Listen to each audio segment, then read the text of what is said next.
Welcome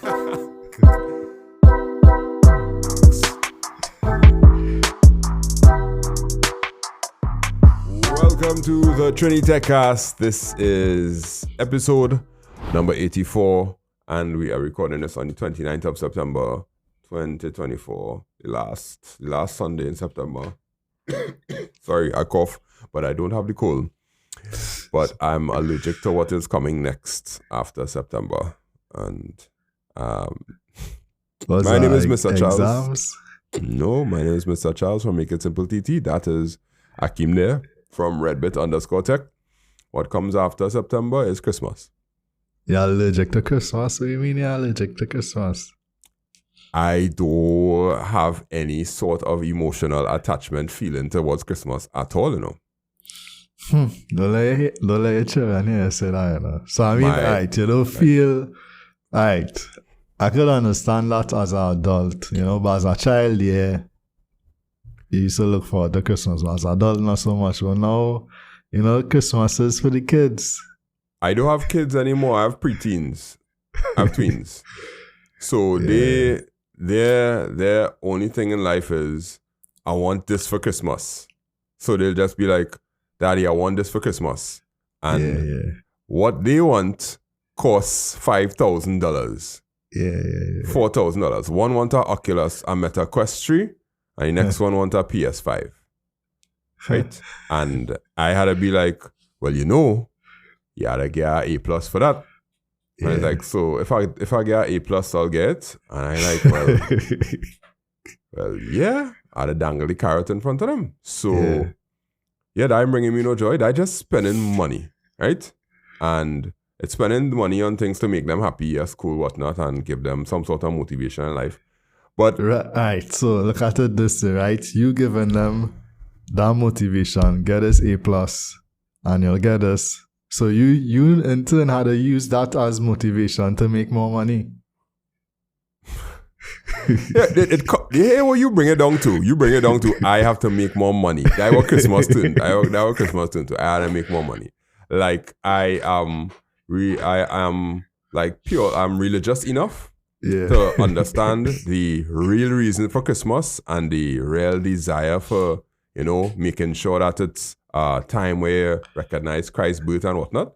But I just get disgusted with all the other things, because all the other things will just make you spend money for the express purpose of, I hate to say it, but capitalism, right? It just make you like be very frivolous with the money that you spend. Because I am a person that if you need something, I'm not buying it for Christmas, I'm buying it for you now. I'm not going to wait till Christmas to be like, oh, this person needs a new shoe. Let me wait to buy it for them for Christmas. No, you need a new shoe. I'll buy it for you now. And like, here, thanks, you're welcome. And then that same person could come now and be like, so you ain't buying that for Christmas. I literally saw you needed something and I bought it one time. Yeah. But you have to buy it for Christmas. That, I might be a weirdo for thinking like that, because there's a kind of celebratory element towards gift giving and a particular time to give gifts and whatnot. But me, I don't know. Yeah. So when I parang and things started hit, I'll just be like, yeah, Christmas coming. Okay, cool. Yeah. I kind of similar in the sense that, like, right now, my wife asking me what I want for Christmas, and well, for my birthday, because my birthday in December too. Yeah. So and I was like, I don't want nothing. I don't need nothing. And she was like, well, she's still asking, but like, for me, it's like, yeah, I don't really need anything. Yeah, like, if I needed something, I would go and buy it. Yeah. Or if I needed something, and if you genuinely ask me what I want and I tell you what I want, then okay, cool, go and buy it. Yeah. Well, I had the same problem, because like the stuff she want might be, you know, might be cheap. But like if you ask me what I want, is that $5,000? Yeah. Money. Correct. Yeah. Yeah, like, so now I was like, and some of the things that I want, it's just hard to get. Like right now, I want a sensor, a harness cable for my van that I can't get anywhere. If anybody get that for me or could point me to somewhere to get that, that's considered a gift. That's considered a gift because my speedometer not working right now. Don't tell any police that, but yeah. And that, all of that. So yeah, Christmas coming next. And that basically all I think about when I think about the date 29th of September. How about you? How your week was? Yeah, it was decent. I played some more games. Well, the same game. I'm not sure if you wouldn't believe. It, but yeah. I listened back to the podcast this week for some QA, right? And I was like, this man really get to play game, why? Wow. And is Mario what how it is? Mario Odyssey? Super Mario Odyssey. So Odyssey, yeah. The way I look at it is I play like for hour and a half max, and it's like I'd spend this time doing other stuff. I might look at YouTube, or I might be on my phone, so I just replacing that time with something else. You know, so that's how I look at it and justify it in my mind. Well, yeah, that's good. That's good. Yeah, I play with my 3D printer. I have a big water bottle, kind of on a metal water bottles, right? Mm-hmm. But it can't fit anywhere in my van because it don't have a cup holder big enough. Yeah. So I'm trying to print a cup holder expander that will go into the cup holder and then make a bigger cup holder to hold my bottle. And whole week I trying to print that and then realize that it have a problem with the 3D printer. So I order a part, I get the part, and then I realize I need another part. So now I order the next part today. Yeah. And too bad we live in Trinidad. It can't be like, all right, I order it tonight, I get it tomorrow. Well, actually, one of the parts I order, I get it in 3 days. Like I ordered it on the Wednesday and the Saturday delivered. No, Friday they delivered it. I was like, what? How that come so fast? And then I watch, I was like, yeah, it get delivered in 3 days. You have Prime? Yeah, Prime, yeah. Okay. Yeah. So, yeah, it's our Prime and I ordered it direct. I didn't pass it. It didn't go through any Skybox because I wanted it real fast now. Yeah. Normally it does take 5 days, but I get it in 3. So I open the other one, take that one at a time too. Yeah. All right, that is the intro, yeah. I'm glad you get to know a little bit about our life, if you care. What we talking about today? Today's show, we are speaking about digital payments promised again, but this time they're using India as the kind of platform to build on. Then, do we use dating apps? Apparently we use dating apps for some reason, and we will both chuckle from now till whenever, but somebody will still always get caught with this dating app shipping us. And then the Facebook glasses, we have to talk about that a little bit. That's the international one, because it seems like the Facebook glasses may have a little hope, and we want to see how much hope it actually has when we talk about it from a technical perspective. So that's what we're going to go through today, and we'll be into our first story, which is Digital Transformation Ministry signs an agreement for a real-time payment platform. But when we talk about it, you'll kind of realize that it may not be what we expect. So back after this. Well, you probably made it this far in the podcast. That means you probably like technology a lot and like to at least hear us talk about technology. And that also means you may know somebody or somebody who knows somebody or somebody who knows somebody who knows somebody who wants a website built or an app built or some sort of technology integrated in their business. If you want to help them out, you could send them to makeITsimpleTT, send them to us. And we have business services that range from building websites to building apps to invoicing systems to ensuring that technology is used in your company, to installation of routers, buying things online. So you can check us out, 308-8799. You can check our services out, or you could go to makeITsimpleTT.com and see some of the things that we've done and maybe give a recommendation to our website built or something like that. Back to the podcast. All right, here is the article. Digital Transformation Ministry signs agreement for real-time payment platform. And it says Trinidad and Tobago will soon have a secure and efficient payment platform for multiple classes of electronic payments, namely P2P, person to person, P2M, person to merchant, and G2P, government to person, when it fully adopts the world-renowned Unified Payments Interface, UPI. I read that and I was like, okay, cool, let me see what else they have to say about it. So here are the quotes from the who's who, people who say different things. from the press release. UPI has been adopted around the world in countries such as Namibia and Peru and enabled for interoperability by France, Mauritius, and Singapore. You know, we love to talk about Singapore.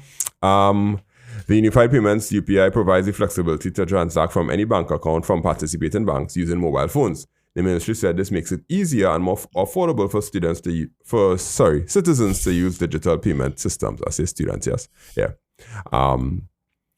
So from the top of it, when I looked at it the first time, I was like, yes, a digital payments platform. So when you have to go and pay for things in the government, you will be able to use this and make your payment instead of having to take out your card and tap your card and find out if they have links or they don't have links and all of that drama. They will have one central place where you could pay whatever you need to pay for the government. Property tax, health surcharge, PAYE, whatever it is. I was just thinking it's a government payment system.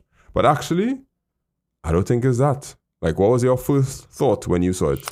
My first thought was, this looks similar to Zelle. And, well, for, I guess, persons who listen who are not familiar with Zelle, Zelle is something, is like, you can make digital payments between two persons in the US, right? And you more or less sign up via your your mobile number. Then it's linked to your bank account. And all you need to exchange funds or send funds to someone else is just have their phone number. Or I think you could use their email address, and you could send payments, you could send a gift, they could send funds between two persons without you need to know their bank account information, like for ACH or whatever, So, and it's instant. It's like, you send it now, the money show up in your account instant. So that was the first thing that popped in my mind, similar to Zelle. And, it's a pretty convenient thing in terms of that, eliminating some of these steps. Like, when they say, I do a bank transfer, you don't need the account number and whatever. But, okay. Before we go, well, I did some digging. So we both did some digging and we got some information on how the actual payment interface works and all of that stuff, right? But what he's saying in the article, before we go into the actual technical part of it, is UPI, I'm going to get to the part on the article. UPI has the potential to enhance financial inclusion to our unbanked citizens, encourage the expansion and drive innovation in the fintech sector, strengthen the technical resilience of our current payment infrastructure, and even help deliver social services equitably. So let's start with the first part, unbanked citizens. If you need a bank account to use the app, what is going to make an unbanked citizen go and create a bank account so that they could use this app? Is it going to be like you're forced to do it? Or is he trying to say that you don't need a bank account to use it? According to the technical data, you need to have a bank account to use it. Yeah, so that statement, I just say it really. Yeah, unbanked citizens not going to want to use it because the only way they will have to use it is if they go to pay something and the people tell them, no, you need to use this app in order to pay, which will be utterly stupid, right? Yeah, and to the unbanked citizens, you need to give a drop of blood just to open a bank account. So it's like, Yeah. They're not just going to open the bank account now. They're probably not going to do it just to use this app. If they're already accustomed, you're playing with cash already. Yeah, correct. I tell you, that's not, as we on that, I drive in a gas station and the pump wasn't working, the pay at the pump wasn't working, I drive out, I like, nope, I not walking inside there. No, I'm not walking inside there. I would rather drive. I would rather jump just still go. Sometimes I was had cash and I was like, I'm going to use the cash and I just go on. Because the other day, I went by one and the thing wasn't working and I had to go inside. And I tell you, woman, the card not working by the pump. She's like, well, you could use it here, I was like, yes, I know I could use it here, but I came to let you know that the card was not working outside there. And she's like, how much you want? I'm not care about that.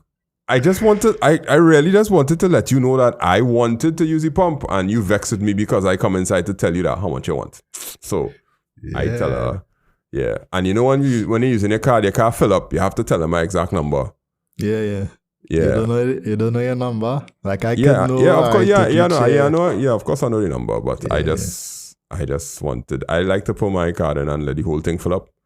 Yeah. I don't want to see the needle reach like right at the top. I know what the needles look like when it's full now. I wanted to reach that. I could tell from close to empty how much it will take to make the needle go all the way. Yeah, well, once my card in working, I driving out. I go and find the next one. Yeah, he's one of those people that does like feel like come on. Before you fill up. Yeah. Well, I was working a weekly cycle. I was full up on a weekend, and then the next weekend, somewhere along that weekend, it will go down again. Yeah. Once I drive normal, the regular. All right. So back to what we were talking about. So it will include unbanked citizens negative. Encouraging expansion and drive innovation in the fintech sector. Yes, that would. However, well, it will be competing with the fintech sector. Yes, it will be competing. WiFi, Pesh, and was Republic Bank one. And cash. Yeah. You know, and all of them kind of trying to do this. The exact same thing. Yeah, the exact same thing. The only thing is, this one is backed by the Ministry of Digital Transformation.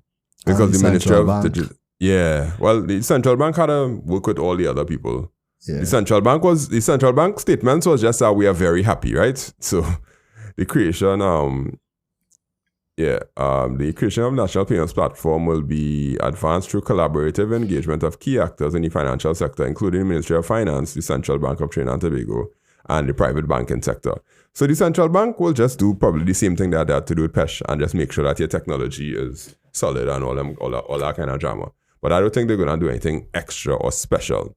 The Ministry of Digital Transformation is the one that's going to have to take this and implement it across all the different government payment stuff.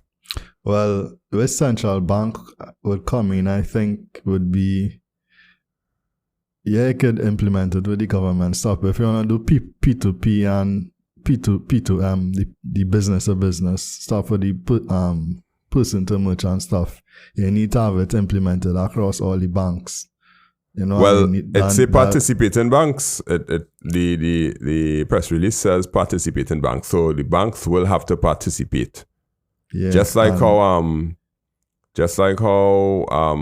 Simon, when we interviewed him about PESH, and he say, well, it's the ACH system basically, and you have to go by each bank and make sure you follow the rules of their ACH transfer, which will be 2 days and whatnot. But as we on the ACH talk, that'll take 2 days. Or 1 day if you do it before 11 o'clock in the morning, right? Mm-hmm. How this going to be immediate? This is not going to be immediate. Well, if it's with our current situation, if it's similar to Zelle, it would be immediate.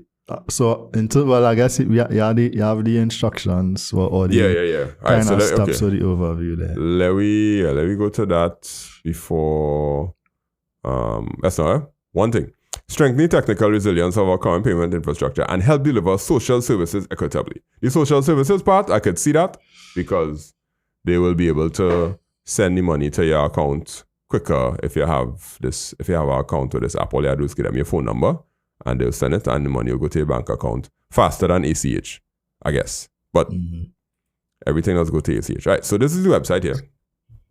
Unified Payments Interface, UPI. This is their official website and what we do, who we are, everything about them and statistics and all kind of drama, right? But they had a very funny YouTube video of people speaking in Hindi and I didn't understand what they were saying. So I just kind of passed that. So here what is it? Benefits to the ecosystem participants. Banks. Single-click two-factor authentication, universal application for transaction, leveraging existing infrastructure, safer, secure, and innovative. Payment basis, single or unique identifier, enables seamless merchant transactions. So banks, if they go onto this, they have a safe, secure initiative and a universal way to get money from people. to get money into their accounts. So basically, they're taking away the work from the banks, the technical people from the bank. They don't have to do as much work because once they interface with them, they could trust these people, right? Customers, round-the-clock availability, single application for accessing different bank accounts. So all the individual mobile banking apps, why? That ain't making no sense. I don't know. Use of virtual ID, which is more secure, no credential sharing, single-click authentication, raise a complaint from the app directly. For merchants, they're saying seamless fund collection from customers with a single identifier, no risk of storing customers' virtual address like in cards. Customers who don't have credit or debit cards. Yeah, tap for customers who don't have debit cards. Suitable for e-commerce and m-commerce transaction. What's m-com? I don't know what's m-com. Merchant commerce? I don't know. Resolve the cash on delivery collection problem. Single two-factor authentication facility for the customer, so a seamless pull. And in-app payments for whatever they have to do. So then they have a video and then they go through the whole process of how it's done. And the process is essentially you log in, put in your phone number. From your phone number, you'll get a one-time text message. You get the one-time text message, you put in the code, and then you're authenticated. So it's like WhatsApp. You're authenticated based on your phone number. When you want to send a payment, you put in your phone number, the person you want to send it to, the amount you want to send it, send, ping, it reaches to the other side, and the payer gets a notification saying that it was sent, and the payee gets a notification from the bank saying that the credit is in their account. Mm-hmm. And that's fairly straightforward, no issues there, nothing to worry about. I am just concerned about how fast it will be.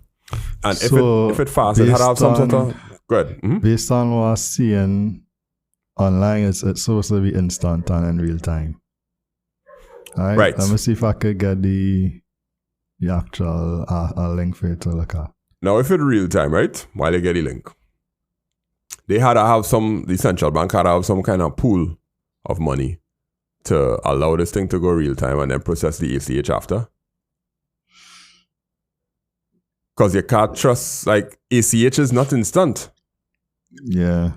And there is, for it to be instant, then all the banks have to agree that somebody gonna stand the bunks if somebody's account does not have the money that it says that it has.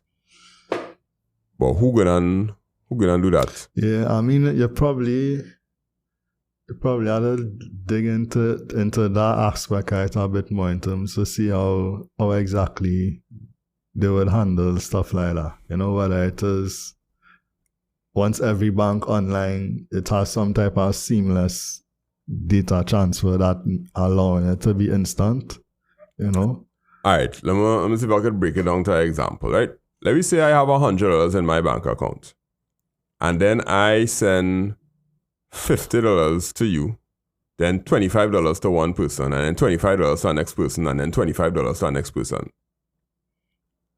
If it had to be instant, that means that 50 is supposed to come out of my bank account immediately, then the 25 immediately, then 25 immediately, and then when I try to send the last 25, it's supposed to say, you don't have that money in your account. Mm-hmm. With ACH, that not gonna happen. What gonna happen is the 25 gonna get sent, and then the next day the bank gonna be like, yo, this person tried to send 125 and they only had 100. Who is going to get back my $25? Because the ACH not going to, because the bank controls the amount of money that they know you have. So if this platform is going to know the amount of money that you have, that means they're going to interface directly with the bank's information. So like with Zelle, right? You have a send money with Zelle? No, why? Right, so with Zelle, and I suspect it sound like almost the same as Zelle. With Zelle, Zelle directly integrated with the bank. So like I have a Wells Fargo account, right? Mm-hmm. Bank account. Yeah. In Wells Fargo, is actually has the Zelle icon in Wells Fargo, so directly integrated with the banks. Right? Yeah. Right? So that's why I was saying that West Central Bank would have to be involved in terms of getting all the banks on board. You know, so and also if I could see, so like the purple icon there, that's Zelle, which within the bank. So if I send money via Zelle, if I send $100 from Zelle, it's come out instant from your bank account. So, all right. So if we put it in a technical stack, the central bank will take this UPI software and run it as the middleman, because the central bank is the only central bank of Switzerland, basically, right? The central bank will say, okay, everybody who wants to participate in this, which you should, is going to have to submit a real-time API or install a real-time API on their servers for us to be able to access in order for this to take place. And then the central bank will have this server running. And anytime somebody goes on this app and they connect their bank account, it will pass through the central bank will pass it through the API, and the API will say how much money this person has in order for you to be able to send it and then update your app all the time. Look, let me send the Newsday article to you. The Newsday article actually say real time, right? And it could I think it's some of the Newsday one or no. So you could bring it up and you could look at that one as well. But like, if it is real time, I want to know from a technical perspective how and why what's his face? Why Pesh didn't get through this? Because he's not the central bank. You know, they deal directly with the government. You know, this technology. And on the news article, under the agreement, TT government will retain full ownership and control of the platform, ensuring it can be adapted and improved to meet the needs of this country. The High Commission said the partnership promises to attract long-term benefits. Blah, blah, blah. The UPI system launched in the year 2016 has become the country's most popular payment method. It facilitates more than 10 billion transactions monthly and accounts for over 75% of digital payments and 90% of merchant payments in India. Let me see where I find the word real time. At the top, real. The first like sentence. Oh, the statement up to date real time payment system. The first line there too. Yeah. I'm afraid. Why? Because a bank could fumble the bag and not have the API working properly, or not have something working properly. Like sometimes it might go, like you might online bank transfers with the ACH does work properly all the time, right? Most of the times, we just barely had to have to dispute anything with ACH. But I find we take so long to put ACH in place in Trinidad, like ridiculously long, that I'm not very confident about them putting this in place properly in a short period of time. Yeah, the trusty technology, man. It's sounding like me with something else. Yeah, the trusty technology. I trust the technology. I don't trust the people. The people. Yeah, because there are three players here: the Ministry of Digital Transformation, the central bank, and then every bank that we have, right? The Ministry of Digital Transformation is going to have to deal with the part where they're going to integrate this into government payments so everything will work. Okay, cool. Then you have the central bank is the one that's going to be like the middleman for all of it to take place, because the central bank is going to have to audit or monitor the payments that's coming from every one of the individual banks.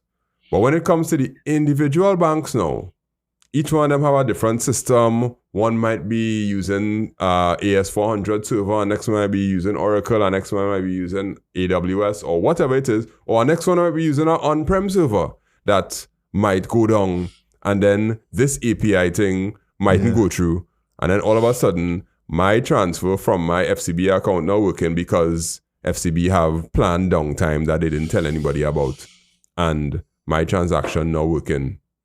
And I standing up in front of the cashier trying to pay my, I don't know, health surcharge. And I send it and they say it's not coming through, sir. I was like, what do you mean it's not coming through? This thing's supposed to work. Like, how come it's not going through? And then I had to call my bank to find out because the app sent the money, but the bank didn't have the money because, that is the part that I'm worried about. And I know that the technology would be good. It's just that our banks, their priority is not to implement the technology in a expeditious way. Their priority is to make money and be happy with how money is currently being made, which is people coming and line up in the bank, cash and thing, and they're not going to fight it down in any big way. Like, what is their motivation to go hard for this? What individual bank's motivation is to go hard at this? Because then, are they going to collect $1.25 for every transaction that takes place? If it's similar to Zelle, then no, Zelle free. The only thing with Zelle is that you have limits in terms of you could probably only send $1,000 a day or $2,000 a day or something like that. So then, what motivation do I have as a bank to join this platform? If the central bank try to mandate it and say, like the angle it could probably take is that we have all these government services and we want to be able to pay people using this technology, whether it's the social list or pay a tax return using this technology. And for this to work, we need all to be on board to send this money to these people. I had a song like you, Trinidad, not going and want to do this. Yeah. Because they just want their money and they want cash to pay for it. And if India do this in 2016, and it's now 2024, and it probably working good. I see it work good, but again, all the banks in the US, well, not all, but most of the major banks in the US on board, they have it there. Okay. And Zelle in itself is a standalone app too, it's similar to Cash App or whatever. It's a standalone app as well. So, and the persons that use Zelle, they have to sign up and link the bank account to it, so it could work independent in a sense like that, but also integrated in some of the bank apps. Okay. All right, I'll hold out hope. I believe. I hear with me. I have hope in the technology. Since I would look forward to something like this because it's a step in the right direction. But I would have similar concerns in terms of how it will be implemented. Yeah. I'll install it and sign up quite easily. I really don't see myself not signing up for it. But right. You think this gonna happen before election next year? No way possible. Not even a chance. Don't even make a joke. That ain't gonna happen. And if they try to do it, it will be so rushed that it will have so much glitches and people gonna be real vexed. People gonna be real vexed because they're forcing you to do this thing, mark of the beast. This is the end of the world. They make this cashless society. Blah blah blah. 666. All the different things. Yeah. The sign agreement.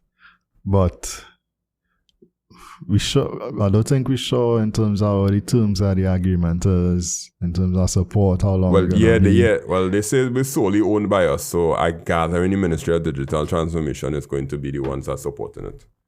That would make sense. That's what the Ministry of Digital Transformation therefore.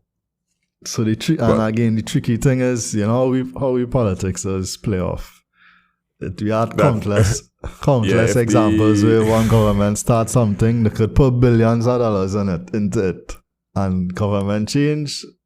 That is something. Forget about that. If the government change and they disband the Ministry of Digital Transformation, this contract just gonna sit down there, and the Indian government will be like, you told us that you'd pay us $5 billion a year for it, so whether you use it or not, we want the money. Well, you wouldn't know, they wouldn't really show the agreement as the terms of the agreement, but, yeah. Election next year, things change.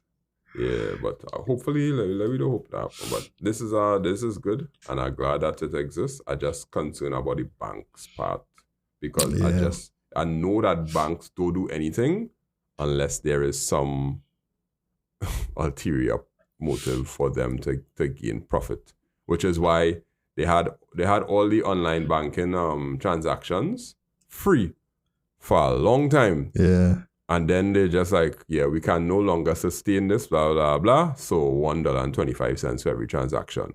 And you just had to take it. It had no way you could have be like, no, I'm not going to do this. I'm going to stop using them online transactions, online transfer, because you need it. Yeah. And I have no problem paying you $150. Like, honestly, I'm quite all right. So let's do a little ChatGPT in terms of like what's the incentive for banks to implement technology like this, So first one was customer retention and satisfaction. We banks already have we banks are that. We locked in, yeah. Reducing competitions from fintechs like PayPal, Venmo, Cash App. I don't think fintech apps does really compete with our banks at that type I don't of think scale. so either. Correct, yeah. The other one is cost savings, reduce check and cash handling. We banks does already charge we to come in and do any cash transactions. Yeah, correct. And let's tell we go and put your stuff in the ATM. Decreasing fraud risk. Because they operate through the bank infrastructure to reduce risk with third-party platforms. So again, that kind of just showing you that they actually, well, at least with Zelle, because this looking at Zelle, it is embed in the bank infrastructure to get it to work. Reducing the fraud, that's a good one. I definitely think that is something we should look forward to, yeah. Yeah. Next one was interbank collaboration.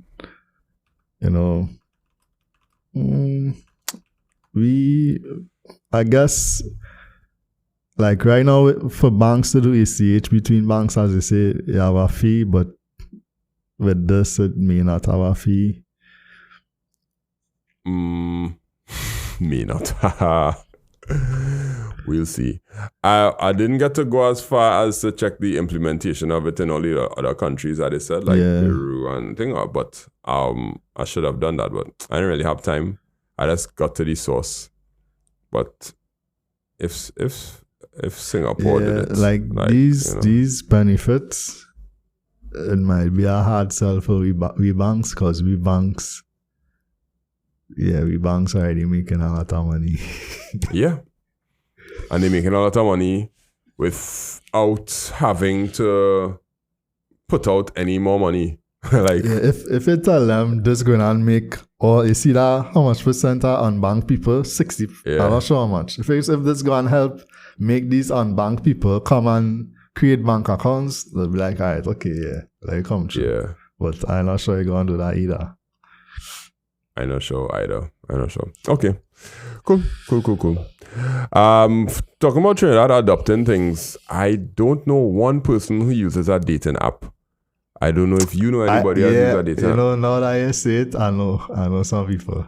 Well, then we got two people. We're coming back to talk about that, because I don't know how they all this dating app thing, but people getting robbed because they're going to meet people in shady places. We'll be back after this. Right now you're listening to Trinity TechCast, and more than likely you know that I love technology a lot, but more so I love teaching technology. I'm a CSEC IT and Cape Computer Science and IT teacher, and I have classes that are available. So if you know any student that's looking for quality Cape Computer Science or CSEC IT classes, you can check us out at 308-8799 on WhatsApp or makeITsimpleTT.com/register. You can get classes, notes, recordings, IA, SBA help, everything that you could think of that will get you that one in CSEC IT. So you can check us out.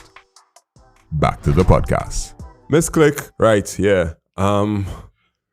So the story, we gotta go to the story first. Try not to laugh because it are plenty things that are strange in here. Grinder meetup in Laventille ends in robbery. Police are once again calling on the public to be cautious when meeting strangers on dating apps, as a Tamina man is the latest person to be robbed while using such apps. Police said the 31-year-old Tamina man went to Thomasine Street, Laventille at around 4:20 p.m. on Saturday to meet a man he was messaging using the social media dating app. So it's not even a man and a woman, it's a man meeting a man. Grindr, using the app Grindr. While in the area, the man was confronted by a bandit who pushed him against the wall and stole his cell phone and $220 cash. The bandit then walked away. Western Street police are continuing inquiries. They should do what they do for Terrence. Anyway, officers from various divisions have repeatedly called on the public to meet strangers in well-lit public places. I've never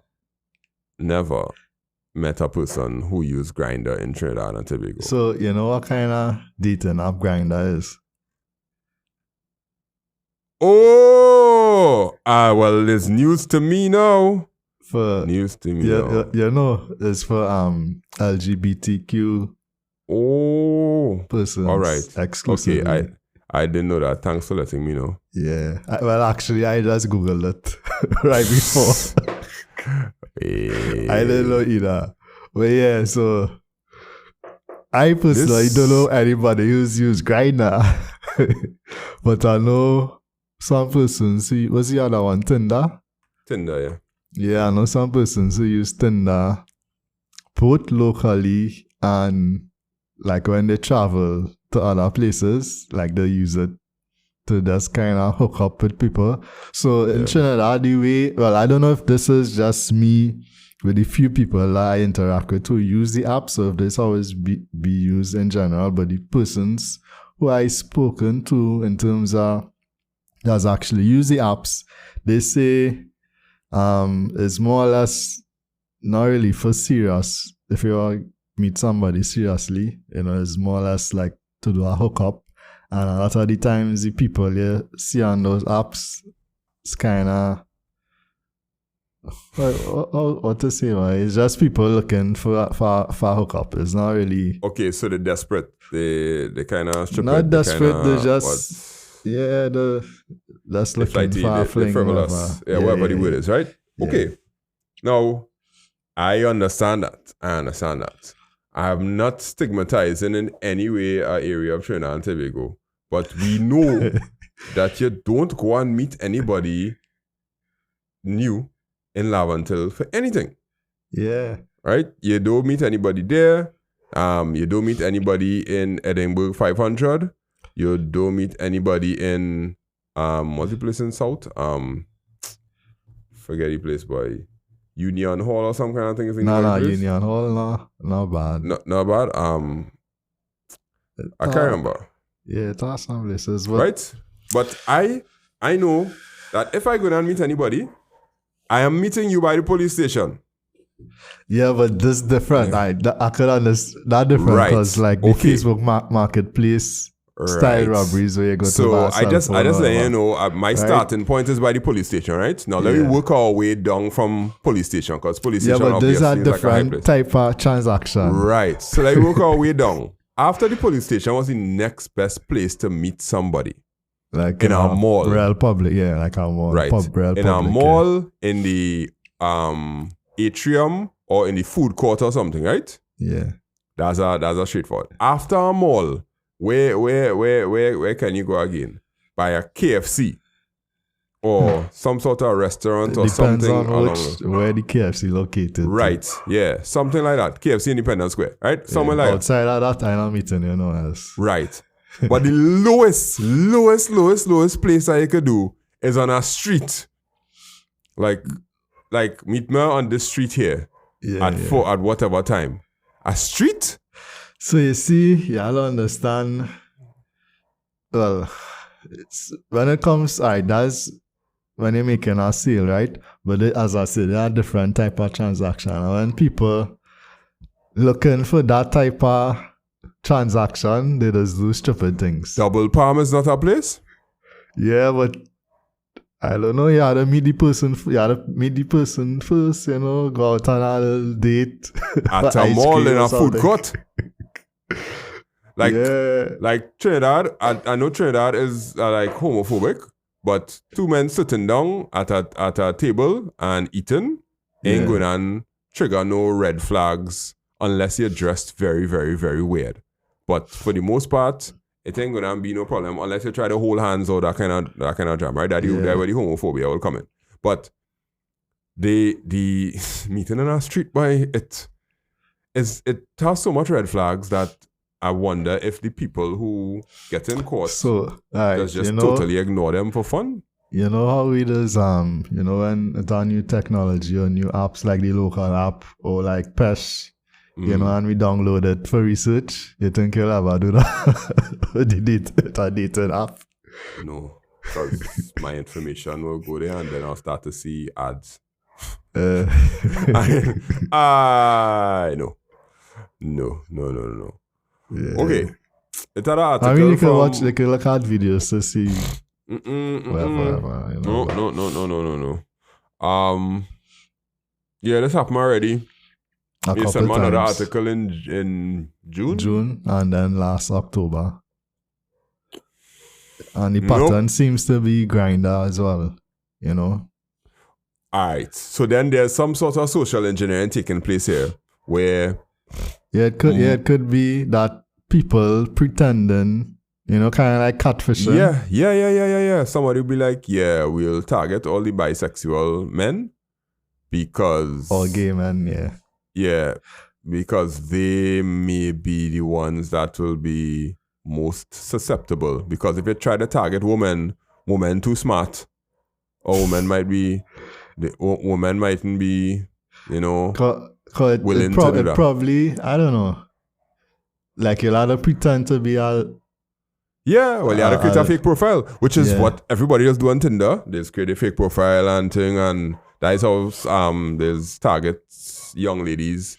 They create and most likely is men who setting this up, right? So it's probably easier to pretend to be a man interested in an next man versus pretending to be a woman interested in an next woman. Yeah, I agree. That makes more sense, yeah. No. I have to...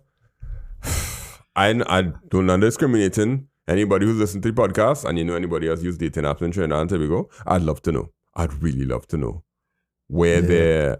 Because it just seems like our culture ain't made for dating apps. Yeah, and I remember another person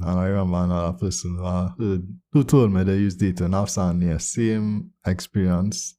The people on there, there's not the best of the bunch. It's one night stands. Yeah, you might be lucky, 1 in 50 to find somebody good. Swipe left, swipe left. That's all I know about it. Swipe left, swipe right.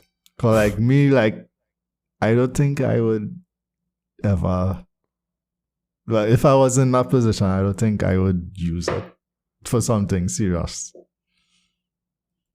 What kind of... I would think what type of people... would result. I don't know. I don't want to discriminate. I don't know. Yeah, we can't discriminate. I just find the technology behind the social engineering technology behind a dating app, it has so much pitfalls to it.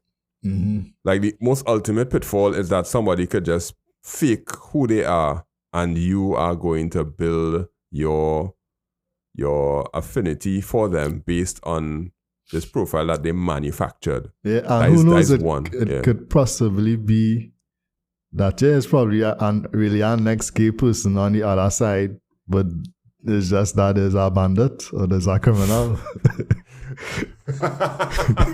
you trying to spanner and you really like it now it have like levels to this thing. It have bandits and it have gay bandits.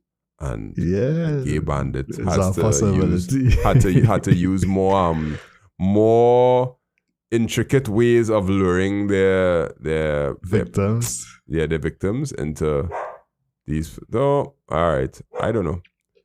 All right. Thanks. My dog's killing frogs these days. I don't know why, but like one of them kill a frog and she's still barking. Just dog, stop barking. Okay. Next story is Facebook glasses which I believe Facebook may have a good chance of doing something good here.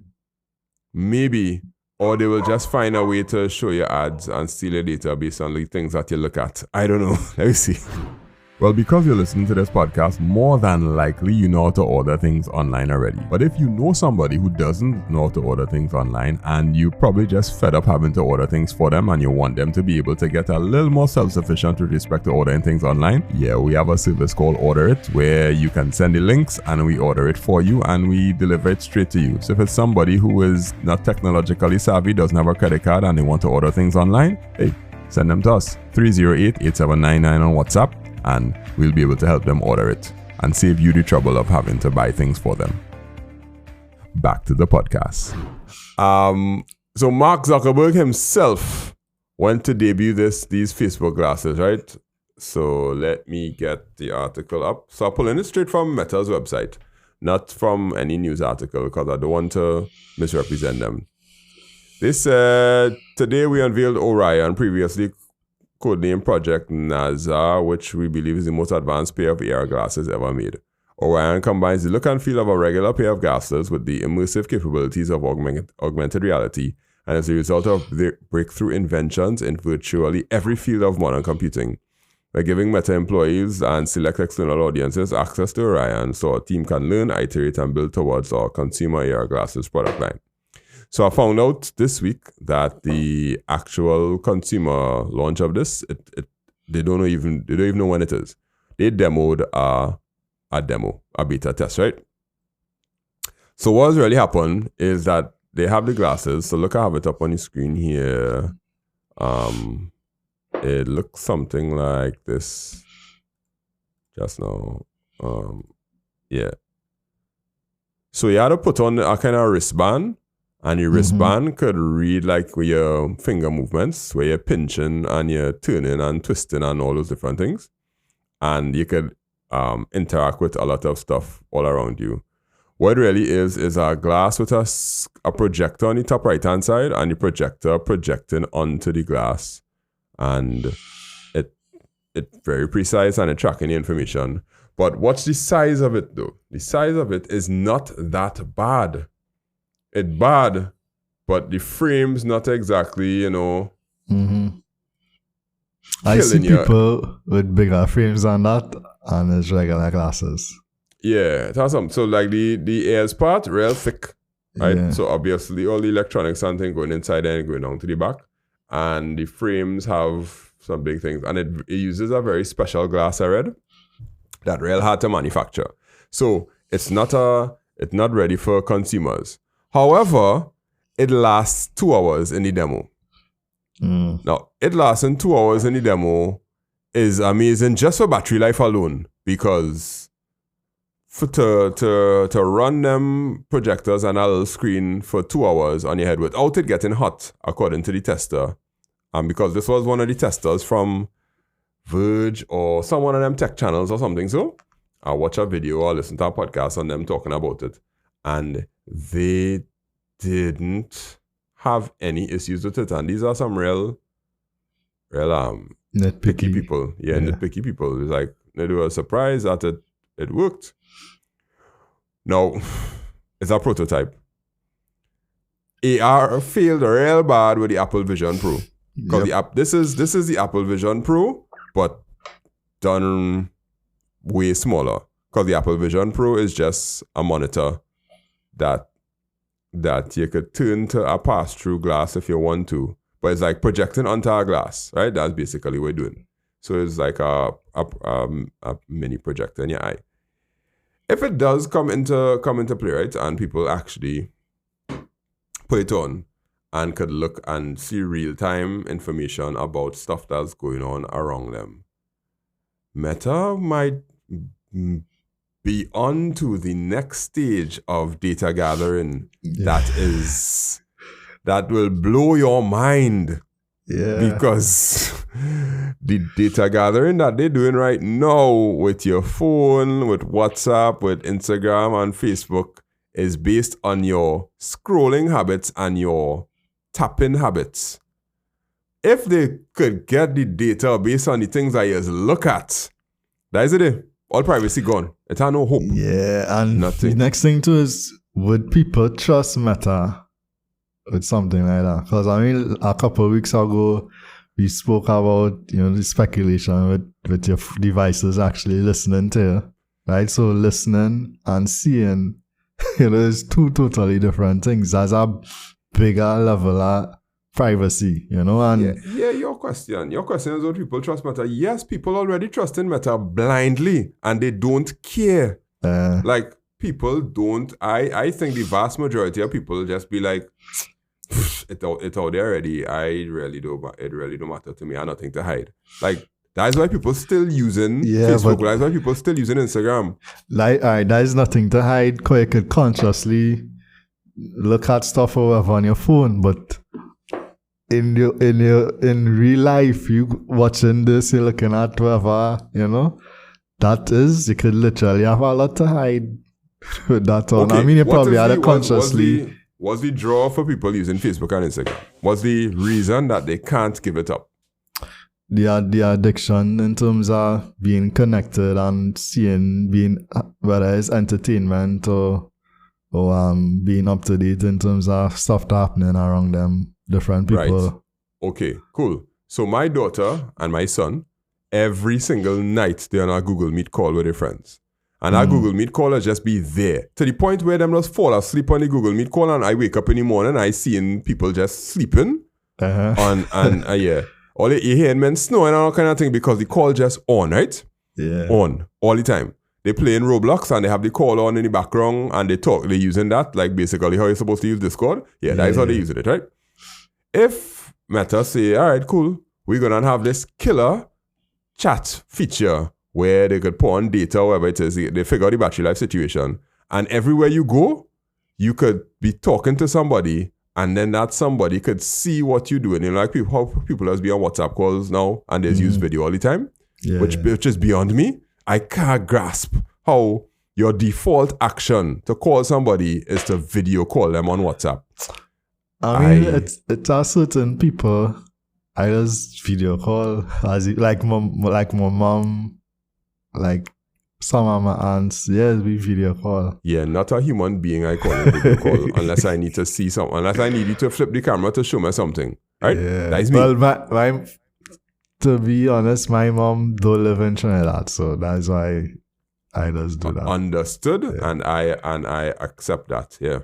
If Meta say, okay, cool, we have this video call feature where you could have a buddy or buddy system or something like that, and you call them on your glasses, and you'll just go on a trip together, or you'll see what each other is seeing, and you just walking around town, and you're talking to the person, and be like, hey, check this, you see what I see in there? And you whatnot. That will draw so much people who are growing up in an age where communication costs nothing. Because remember, for us, communication costs money. So when you make a call, we used to count the cost for that call. But now, children ain't counting the cost for the call. Data is there, and once data there, you could call. So if they create that killer app, the next generation of people not going to care about privacy, in my humble opinion. They would just be like, whatever, Meta, yeah, cool. And then Meta just seeing everything you're looking at, everywhere you go, everything you watch, everything you send, everything that you pull up, because it have this part where, what you say, right? It was able to look at this picture here and to look at the ingredients of pineapple and all those different things, and then give you a recipe to make a smoothie, right?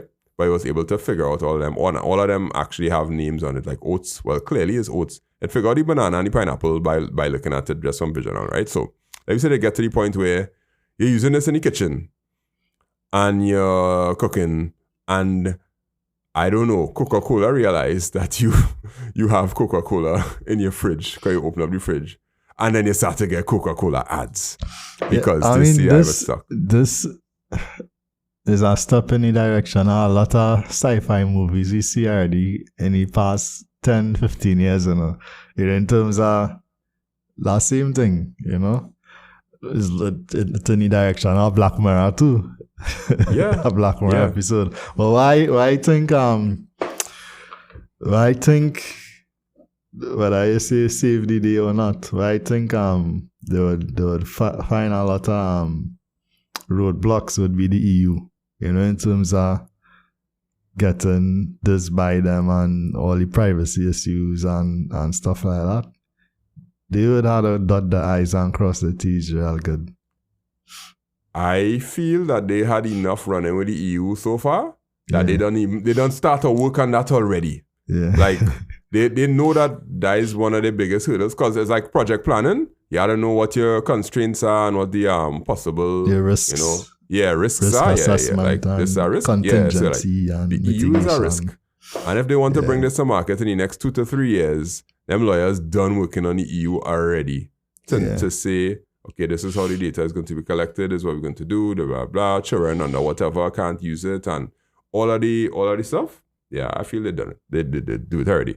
And the fact that they do it so good, meaning that it looks like actual glasses and it doesn't look like a spacesuit like Apple, and it's not a VR goggles, it's just augmented reality, which is essentially what people want. People just want their reality to be assisted by technology. They don't want a virtual reality. If you want a virtual reality, then go and get a VR headset and go and play a game. But augmented reality is, because remember at that time, Google Maps used to do that, where you could hold up the phone and while you're walking, it had a camera overlay, which would show you different places and show you their menus and places of interest and things while you're walking through a city. That was a feature that they had in Maps, but they ended up taking it out because nobody going to stand up and hold their phone in front of them and walk now. It was just kind of weird. And then they tried to create Google Glass and they kind of failed at it, which I think they're still working on, but Facebook definitely have the jump on them. But both of them, they just seeing data. And once they see data, they see money. Because more data you have, the more targeted your ads could be, the more value proposition you could provide to advertisers, and that is where they're going to go because newspapers ain't going to cut it. But you think there's something that you would not just use or try out, but something that you think you could adopt in your day-to-day? It had to have a killer app for me, right? And it had no killer app for me that would make me want to get it. I know my children, but the killer app is communication, and if they could go on a group call and everybody could see what everybody else seeing, boy, I could imagine all kind of shipping is going to happen there. Like, it will reach to the point where it will start to get used for pornography and all kind of thing. Because that is how people are. They'd be like, it already have POV type. Yeah, correct. Yeah. That kind of thing. That is what we're going to end up coming on to, because the personal experience, sharing somebody else's experience through their eyes, that's an untapped market. That's a real untapped phenomenon with humans. Like, you could see what I see and share that. And the next step will be to feel it too. To feel that. Elon Musk will come in with the Neuralink. Correct. So integrate the two of them to see, but not just see, but also feel and... Yeah, the sensations, It would be... Now stuff you reach Black Mirror status. Yeah. So they do it okay. It's not bad. And if they move forward with it, somebody had to give them some sort of competition and somebody had to give them some sort of regulation, because this opening a door that humanity has never opened before. Yeah. Properly. I mean, I don't think I see myself using it. Like the older I get, the less connected I feel like I want to be, in terms of always being on social media, scrolling, doing this, doing that, and more you want to experience the real world, I'm probably sounding old, but... You are. But my killer application will be Maps. Because when I drive in, I don't like to look at even if I have my phone on the dashboard, even if I have a map on the deck or whatever, I don't like to have to keep looking down or looking to the side for the map. If they're able to put it in the glasses and I just had a glance up while I have the glasses on to see the map of where I'm going, that would be cool. Well, you have a screen on your Nah, I don't have a screen. Nah, I'm a phone and I'm a phone with a holder thing. Now, if you had a screen, you'd get an experience. Well, like a bigger screen, you just glance and the thing is, I drive in cars already that have this screen, right? Yeah. But if it is on my eyes and I don't have to glance, I can just look at the road alone and I see the map in front of my eyes. Yeah. I think that would be cooler. I would probably want that. But I had seen a car time that has the map projected on the dashboard, on the windscreen. Mm-hmm. So when you look at the windscreen, you'll see it too. But I can't think of a reason that I would want to, because I don't know nobody I can walk around and be like, hey, look at this. Hey, look, I'm walking right now. No, nah. Yeah, nah. Plus, I know that my data is being used. Like, I'm being exploited against me. I'm too smart. I don't know what to say. Yeah. That ain't going anywhere. But thank you, Facebook. You gave us another problem to solve in society. another issue that we have to encounter in society. Yeah. If I buy that Meta Quest for my daughter for Christmas, I feel I will start to use it and just have fun using it. But I also feel I'll get sick because of the motion sickness. Because when I play first-person shooter games, I just start to get headaches from motion sickness because of the random movement. And I just feel a VR headset going to do the same thing for me. I never tested one before, but I don't know. Yeah. I mean, I'll commend Facebook in terms of sticking at it, you know. They didn't give up. It had the whole metaverse, then into AR and all this, you know. They're still trying to push it through. I mean, at this point, they spend billions of dollars behind. Oh, yeah, because they can, yeah. They spend as much money as Snapchat market cap on this research. Like, imagine you spend more money than our company worth just to get this thing to work, because they know the value. They know exactly what will happen if they get this to work. They will have you locked in. And I mean, it's be at a point where, all right, just leave the money there or put it into something that could potentially be the next big thing, you know? Yeah, put it and you had to try, moonshots, throw something at the wall and see if it stick. Yeah. All right. Well, we had a good one there today again, y'all. Thanks for making it to the end, for those of y'all who usually make it to the end. For the folks that have been having problems listening to us on Spotify because we put the video up, and you don't like the video, don't worry, I'm going to stop it this week and from this episode, because apparently the video not exactly appealing to you masses out there, which are you probably regular podcast listeners who just want to hear the audio. So we went through digital payment being promised again by the Ministry of Digital Transformation in collaboration with UPI, Universal Payment something. You know, I know we talk about it already, but one thing I wanted to say, you know, when things are developed by a private company, you have a better chance at succeeding versus something that's going to be implemented by the government. Yeah, correct, yeah. So, food for thought there in terms of this. Okay, I'll think about it. It reinforces your stance. As I said, I will be the first to sign up for it. I just don't feel the banks on them will be the first to sign up for it unless they get some sort of money. Yeah. Something like that. Yeah, digital payment. Why I use dating apps? Grindr seems to be a nice place to lure people, to rob them. And the Facebook glasses, they are a good experiment that seems to have potential because they might be doing it properly. But what it's going to open up, we don't know. That's the cool thing about technology. You never know where it's going to go. That's it for today, folks. I want to thank you very much. My name is Andre Charles from makeITsimpleTT. You can find me on the internet with one TikTok video per week right now, teaching you something new about technology or asking you to do something new about technology, and then podcast clips all the way in between. And my co-host is... It's Akim there from Trinidad and Tobago. Full stop. Yeah. Redbit_tech, just in case you want to be, you know. Now, one of these days, I'll rekindle it. It will come back. You had to get Maybe. the fire, the motivation, you know.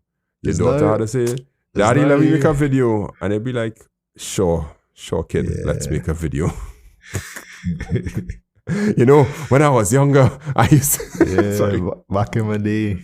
Yeah, back in the day, During the pandemic. That I feel that's where it could be like, what, 20, 30 years from now, you know, back in the days of the pandemic. You know, back when we had the pandemic, you know. Yeah. Something like that.